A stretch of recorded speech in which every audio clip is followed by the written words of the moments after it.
choices we make, the worlds we build, they also confront us with questions about why we want to choose this or that.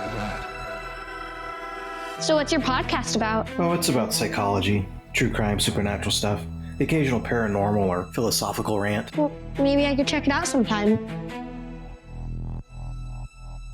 They're not even trying to conceal it anymore.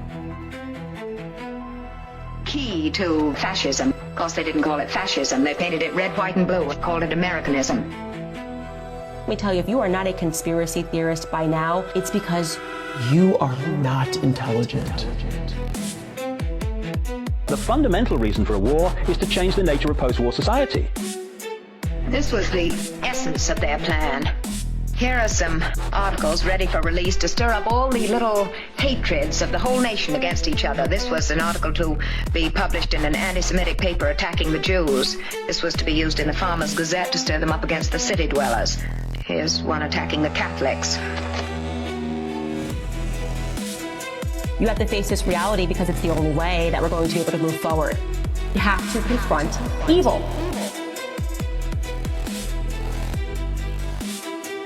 In there are the names and addresses of the men who were designated to be America's first stormtroopers.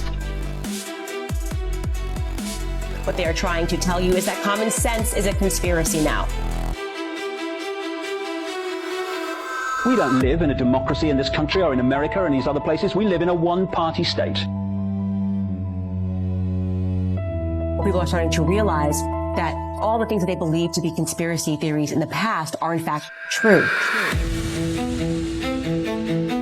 We are looking at a gigantic contrick before our eyes.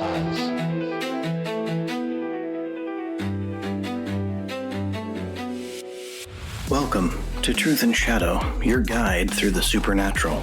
I am your host, BT, and this is a Shadow Short. Let's navigate the unknown on this brief journey into the depths of mystery.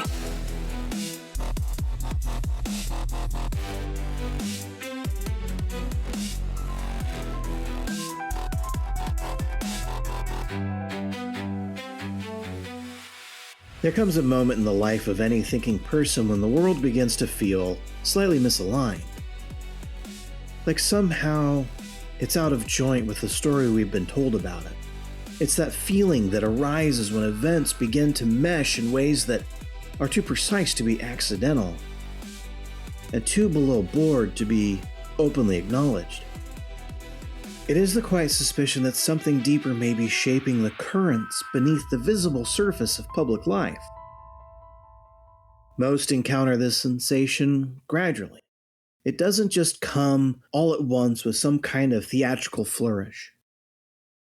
It just creeps in, through observation, through pattern recognition, through the slow acclimation of moments when news headlines seem less like spontaneous events and more like puzzle pieces in a larger narrative.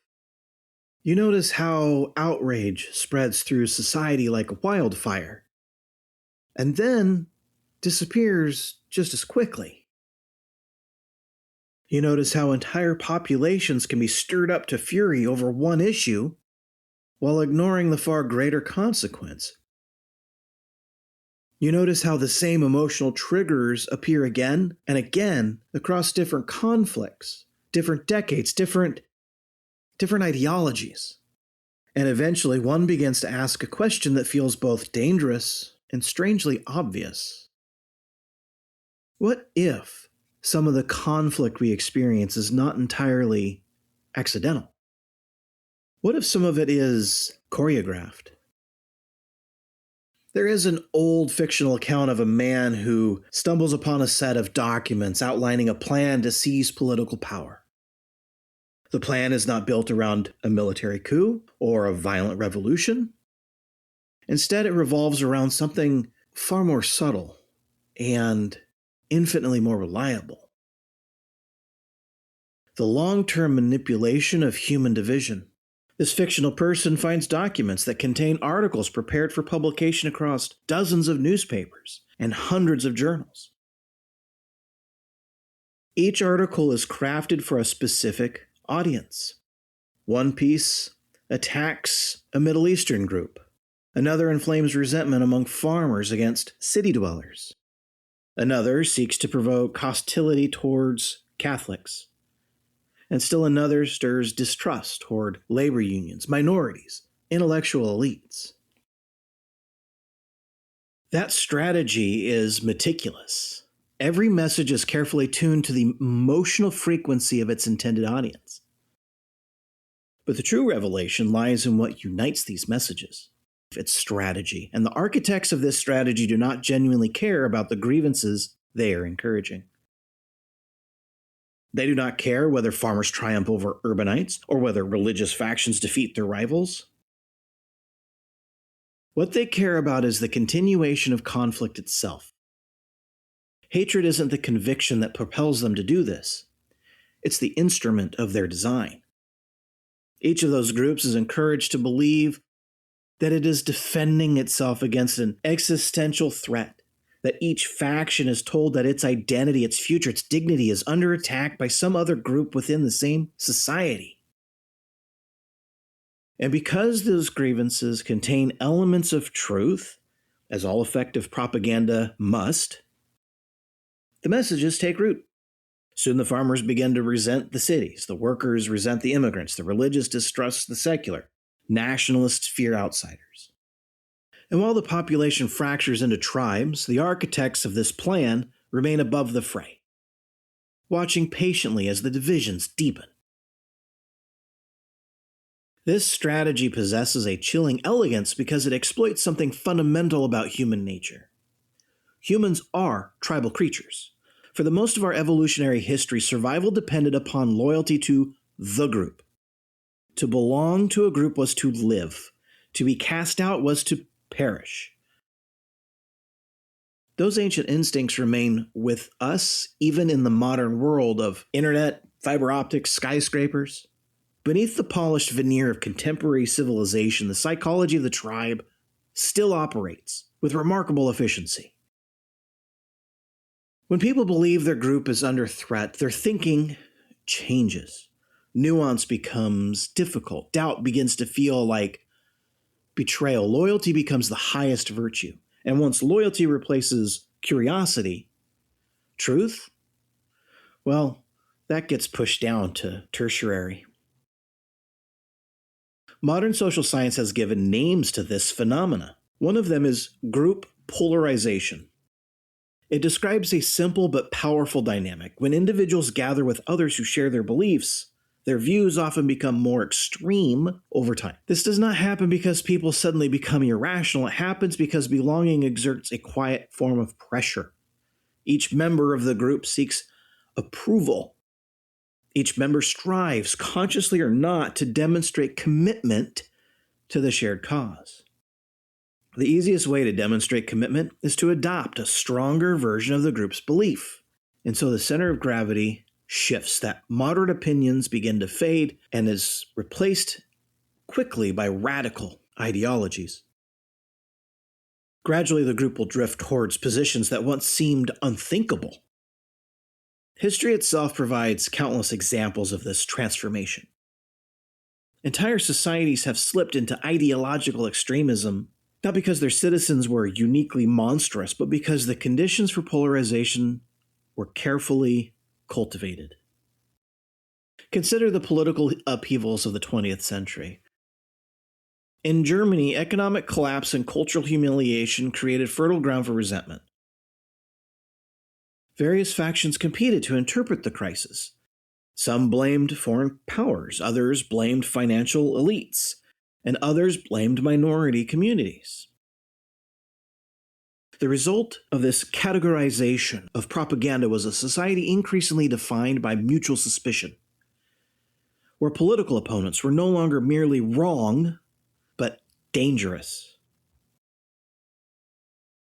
A similar pattern appeared in revolutionary movements across the world. In Stalin's Soviet Union, citizens were encouraged to view neighbors as potential enemies of the state. In Mao's China, Cultural Revolution students denounced teachers and children In Mao's Cultural Revolution in China, the students denounced teachers, and then children denounced parents, and it was all in demonstration of ideological loyalty. When the machinery of division reaches sufficient intensity, the population itself becomes the instrument of control. But the strategy did not disappear with the fall of these regimes. It just evolved. In the modern era, the most powerful tool for amplifying division is not the printing press or the radio broadcast. It is the digital network. It is social media. It is platforms like X, Instagram, Facebook. The internet was once imagined as a great democratizing force that would expose citizens to a diversity of ideas. In many ways, it has. Information is now more accessible than at any point in human history. Yet the same technologies that enable knowledge also enable manipulation. Some of those social media platforms operate through algorithms designed to capture attention.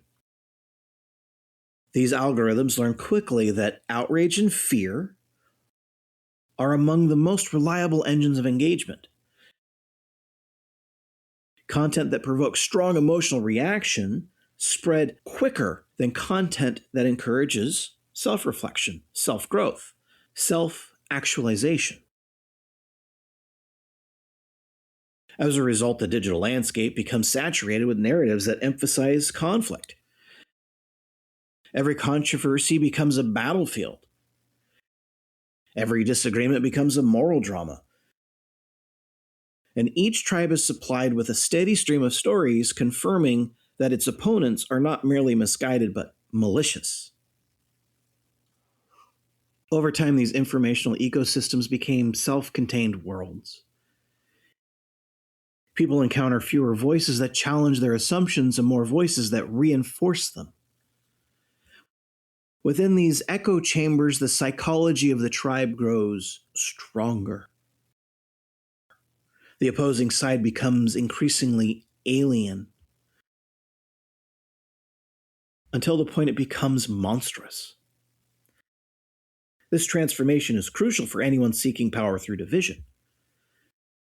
As long as citizens see their opponents as fellow members of the same society, compromise remains possible. But once opponents are perceived as existential threats, compromise becomes untenable. The conflict will escalate, and that escalation benefits those who thrive on chaos. What makes the ideas of fictional conspiracies found on television shows like The X-Files so haunting is its utter cynicism. These algorithm architects do not believe in the causes they promote. They don't. They treat every faction and every human as disposable. Each group is encouraged until it becomes useful, and then they are discarded when they're inconvenient. If one movement grows too strong, another can be empowered to impose it. Hatred becomes a renewable resource. Meanwhile, the ordinary participants, the citizens who believe they are fighting for justice or survival, remain unaware that their passions may be serving someone else's reptilian ambition. This realization can feel profoundly unsettling because it challenges the comforting notion that political conflicts are always driven by sincere conviction. In reality, conviction and manipulation coexist. Many participants in ideological struggles genuinely believe they are defending truth. Their motivations are real. Their fears are real. But sincerity does not protect a movement from exploitation. History is just full of examples where authentic grievances were redirected toward purposes very different from those originally intended. The tragic beauty of the human spirit, our capacity for loyalty, sacrifice, belonging, has been harnessed for alternative causes. and sometimes redirected towards something more noble. And this brings us back to the strange sensation that the world sometimes resembles dystopian fiction more than the rational society we should expect. Dystopian stories often depict authoritarian regimes that maintain control by dividing the population into hostile factions. The citizens are encouraged to fear one another, to report one another, to distrust one another. And as long as people remain fragmented, the regime remains secure. What makes our reality unsettling is that we occasionally see echoes of those mechanisms in the real world. Maybe not orchestrated by a single tyrant, but they're definitely emerging from a complex set of interactions between the media, politics, technology, all played against human psychology. The question is not whether every conflict is engineered. That would be absolutely absurd. The question is whether some conflicts are deliberately amplified, whether certain divisions are encouraged because they serve particular interests, and whether ordinary citizens caught within the storm of outrage can still recognize the difference between genuine danger and manufactured fear is the most concerning part. There is an old warning that echoes across history. A house divided against itself cannot stand. That phrase is sometimes repeated as a moral platitude, but there is a bit of strategic truth in it. You see, division weakens societies not merely because it creates disagreement, but because it erodes trust. And when that trust is dissolved, cooperation can become difficult, if not impossible. And that means a divided population is way easier to manipulate, way easier to steer, way easier to rule. Fictional dystopian ideas may describe a final stage in the plan, that once these factions have exhausted themselves battling each other, after all the hatreds have done their work, the population discovers too late that the true beneficiaries of the chaos were never the tribes themselves. They were a handful of reptilian figures who understood the game from the beginning. Those who waited patiently above the conflict while others fought below. Those who allowed the people to forge their own chains. The disturbing possibility is that such strategies do not require extraordinary genius. They require only patience and a clear understanding of human nature. Truth is, fear can be cultivated. We can nurture resentment and magnify suspicion. And once those emotions dominate our public life, well, the algorithm of division begins to operate automatically, which is going to leave us with the most unsettling question of all. If the greatest threat to a free society is not an external enemy, but an internal fragmentation of its own citizens, then who benefits? That question lingers in the background of every political argument, every cultural controversy, every viral outrage that sweeps through the public sphere. It's there.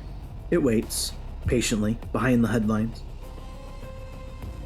Maybe asking whether the anger we fear has arisen naturally or whether it has been gently prodded.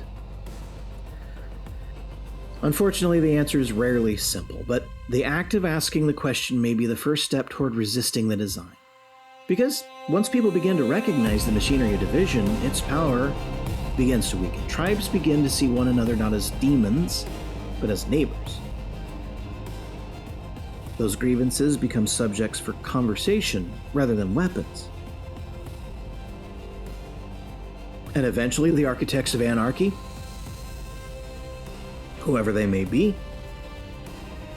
lose the most valuable resource they possess: the human willingness to fight each other. If there's one lesson that history whispers again and again through the corridors of time, it's this: A population that remembers its shared humanity as extraordinarily difficult to enslave. But a population convinced that its neighbors are enemies? Well, they're the ones who built the prison themselves. All brick by brick, one outrage at a time. Every dictatorship has one obsession, and that's it. You take the blue pill.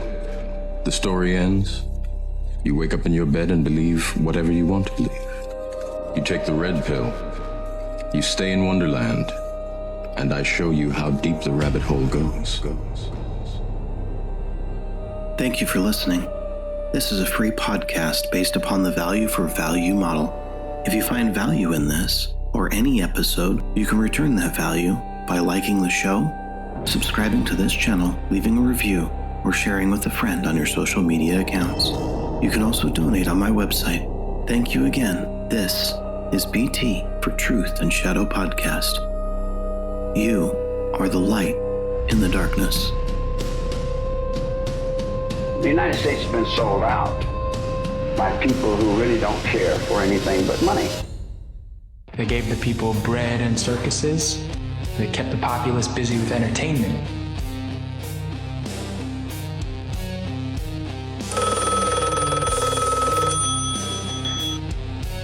They censor information. It's a very strange, funny time where everybody would love to be able to be themselves if they can.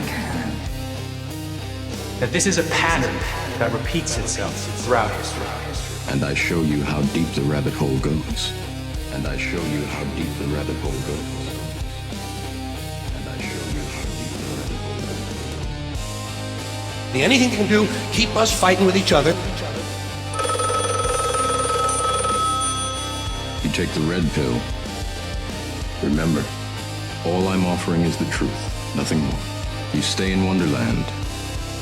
Believe whatever you want to believe. They don't care about the United States. Of course, they didn't call it fascism. They painted it red, white, and blue. Called it Americanism. To divide the rest of the people. They keep the lower and the middle classes fighting with each other so that they, the rich, can run off with all the money. Fight every battle, everywhere, always, in your mind. Every possible series of events is happening all at once. Live that way, and nothing will surprise you. Everything that happens will be something that you've seen before.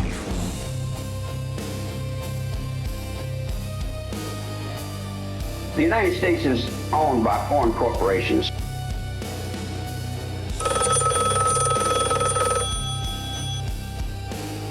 Let me tell you, if you are not a conspiracy theorist by now, it's because You are not intelligent. In there are the names and addresses of the men who were designated to be America's first stormtroopers. you have to face this reality because it's the only way that we're going to be able to move forward. You have to confront evil. We are looking at a gigantic conflict.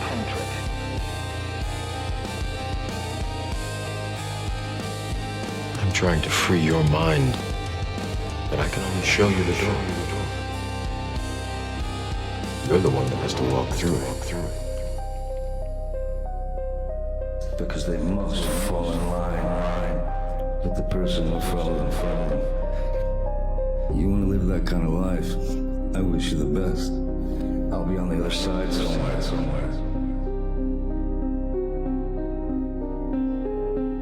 The truth. Nothing more.